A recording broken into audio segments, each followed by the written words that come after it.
একজন সাহাবী আরেকজন সাহাবীদেরকে বলতেন, আচ্ছা তোমরা কি বলতে পারো? কি বলবো?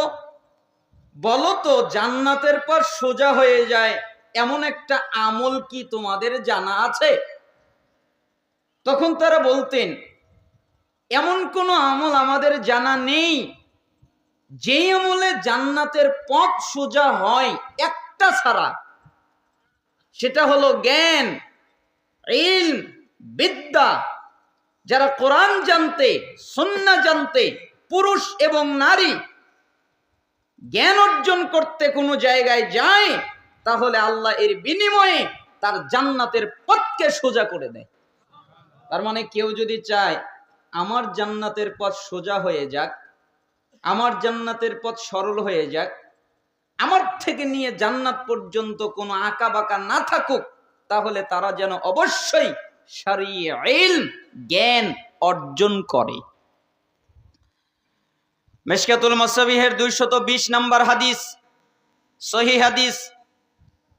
রাসূল সাল্লাল্লাহু আলাইহি ওয়াসাল্লাম বলেন, মান খারাজা ফি তালাবিল ইলম ফাহুয়া ফি সাবিলিল্লাহ হাত্তা ইয়ারজিউ। যেই ব্যক্তি জ্ঞান অর্জন করার জন্যে, ইলম অর্জন করার জন্যে, কোরআন জানার জন্যে, হাদিস জানার জন্যে বাড়ি থেকে বের হয়। বাড়ি থেকে বের হয় কেন? আমি কোরআন জানবো, আমি হাদিস জানবো, আমি জ্ঞান জানবো, এইটা তার নিয়ত।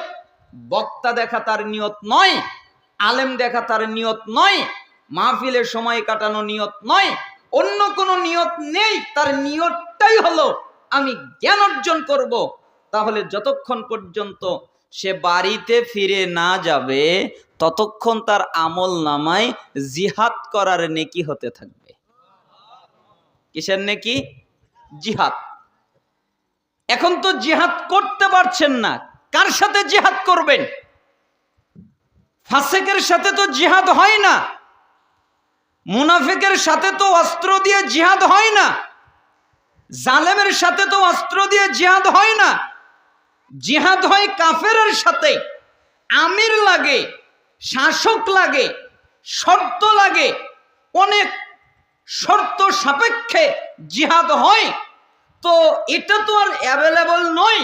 তো জিহাদ তো একটা দামি ইবাদত, তো এর নেকি কি পাওয়া যাবে না? তাই মুহাম্মদ সাল্লাল্লাহু আলাইহি সাল্লাম বললেন, তোমরা বাড়ি থেকে ইলম অর্জন করার জন্য বের হও, তাহলে যতক্ষণ পর্যন্ত বাড়িতে না ফিরবে ততক্ষণ পর্যন্ত জিহাদের নেকি বন্টন হতে থাকবে। বন্টন হবে, বন্ধ হবে না। বাড়ি থেকে যখন বের হয়েছে তখন জিহাদের নেকি তার উপরে বন্টন হতে থাকবে। যখন বাড়িতে ফিরে যাবে তখন বন্টন হওয়া বন্ধ হয়ে যাবে। তার মানে পুরোটা সময় সে জিহাদে আল্লাহর পথে থেকে যেই নেকিটা পেত, ওই নেকিটা আল্লাহ তাকে দান করলেন। তাহলে জ্ঞান অর্জন করা জরুরি না জরুরি না? আমরা অনেকেই অত জরুরিয়াত বুঝি না। আমার কাছে আল মুজামুল কাবিরের বৈরুতের 2টা নুসখা আছে।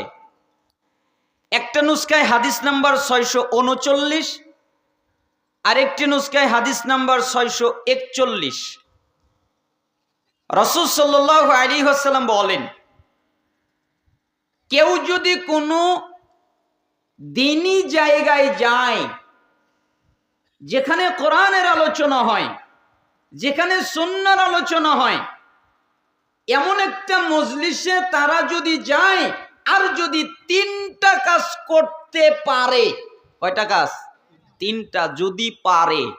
1, বসে। তার মানে বসে আলোচনা শুনতে হয়। আলহামদুলিল্লাহ আপনারা বসে আছেন, এ গুণটা আপনাদের আছে। 2, মনোযোগ দিয়ে তারা আলোচনা শোনে, বোঝে, অমনোযোগিতা দেখায় না, বাদাম খায় না, বুট খায় না, কালাই খায় না, পান খায় না, পানি খায় না, চা খায় না, কফি খায় না, কিচ্ছু খায় না। নিজের ব্যক্তিগত আমল বলতে হয় না, আমি জীবনে পড়ার সময় কোনোদিন পানি খাই না। আমার যদি বই হাতে থাকে তাহলে খাওয়া বন্ধ, কারণ আমি পড়বো আর পানি খাবো, হাদিসের সাথে বেয়াদবি হবে, আয়াতের সাথে বেয়াদবি হবে। আর আমি যদি আমার রুমে ঢুকি তাহলে সবাই জানে যে আমার খাবার বন্ধ যতক্ষণ পর্যন্ত আমি আমার কিতাবখানা থেকে বের না হব। আর আমি আমার কিতাবখানায় যখনই ঢুকি তখন নিয়ত করে ঢুকি যে একটা আয়াত পড়লে তারপরে বের হব, না পড়ে বের হব না। আর মাহফিলেও বক্তব্যের জগতে আমি জীবনে কোনোদিন পানি খাইনি, আমি কোনোদিন চা খাইনি, আমার কোনোদিন পানি লাগেনি, আমার কোনোদিন কফি লাগেনি। মাঝে মধ্যে বসে থাকি, অনেকে চা কফি খায়, আমি তাও ছুঁই না। কেন? কারণ আয়াতের সাথে বেয়াদবি হবে, মনোযোগ নষ্ট হবে। দুই, যারা মনোযোগ দেয়। তিন, যতক্ষণ পর্যন্ত বৈঠক শেষ না হয় ততক্ষণ পর্যন্ত থাকে। তার মানে আলোচনা শেষ না হলে যায় না, শেষ করে যায়। আপনারা মনে করেন যে আমরা পড়াশোনা হয়তো কম করি না, আমরাও অনেক ক্লাস করি। আপনারা একদিন কয় ঘন্টা করেন তা জানি না, আমাদের কোনো দিন 13 ঘন্টা, 14 ঘন্টা, 15 ঘন্টা। গত রাত্রেও ঘুমাইনি, সারা দিনও ঘুমাইনি, এখন পর্যন্ত ঘুমাইনি। ক্লাস করতে হয়েছে, পড়তে হয়েছে, জানি না বাড়ি পর্যন্ত যাব, ঘুমাতে পারবো কিনা। তার মানে আপনাকে ইলমের জন্যে, জ্ঞানের জন্যে কষ্ট করতে হবে, আর যেটা করবেন ওটা শেষ করতে হবে। তাই রাসূল সাল্লাল্লাহু আলাইহি সাল্লাম বললেন, 3টা কাজ যারা করে, 1 বসে, 2 মনোযোগ দিয়ে আলোচনা শোনে, 3 শেষ পর্যন্ত থাকে। আল্লাহ তাআলা বলেন হাদিসে কুদসি, মুহাম্মদ জি তুমি বলে দাও। কি বলবো? বলো, কাদ গফারাল্লাহু লাকুম যুনুবাকুম, আমি তাদের অতীত জীবনের যত পাপ আছে সবগুলো মাফ করে দিয়েছি। ওরা কত গুনাহ করেছে এটা আমার দেখার বিষয় নয়, ওদের গুনাহ কত এটা আমার দেখার বিষয় নয়, ওদের গুনাহ আসমান জমিন ছেয়ে গেছে এটা আমার দেখার বিষয় নয়। আমি ওদের পাপকে, আমি ওদের গুনাহকে, আমি ওদের অপরাধকে মাফ করে দিয়েছি। মুহাম্মদ জি তুমি আরো বলো। কি বলবো? অবুদ্দিলাত সাইয়্যাতিকুম হাসানাত, আমি তাদের পাপকে নেকি বানিয়ে দিয়েছি। পাপ নেকি।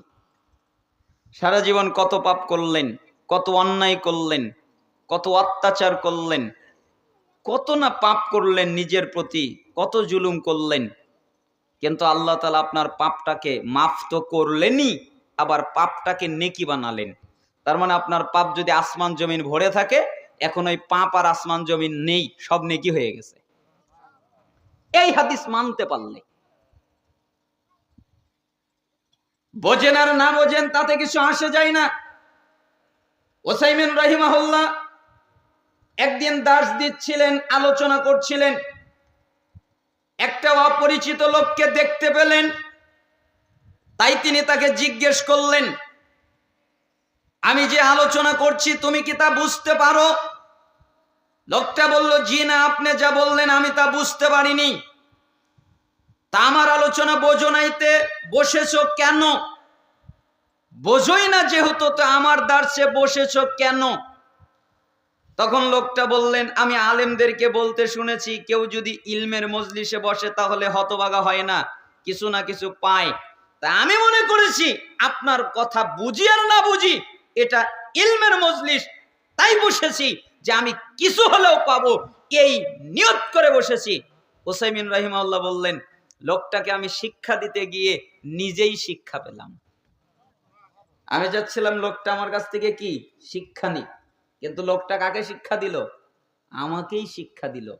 তার মানে আপনি বোঝেন আর না বোঝেন, বসে থাকবেন, আপনার কিছু উপকার কল্যাণ হবেই। আর আমি দেরি কথা বলবো না, অবশ্যই কোরআন এবং বিশুদ্ধ হাদিস থেকে কথা বলার চেষ্টা করব। আল্লাহ সুবহানাহু ওয়া তাআলা আপনাদেরকে বুঝার ধারণ ক্ষমতা দান করুন।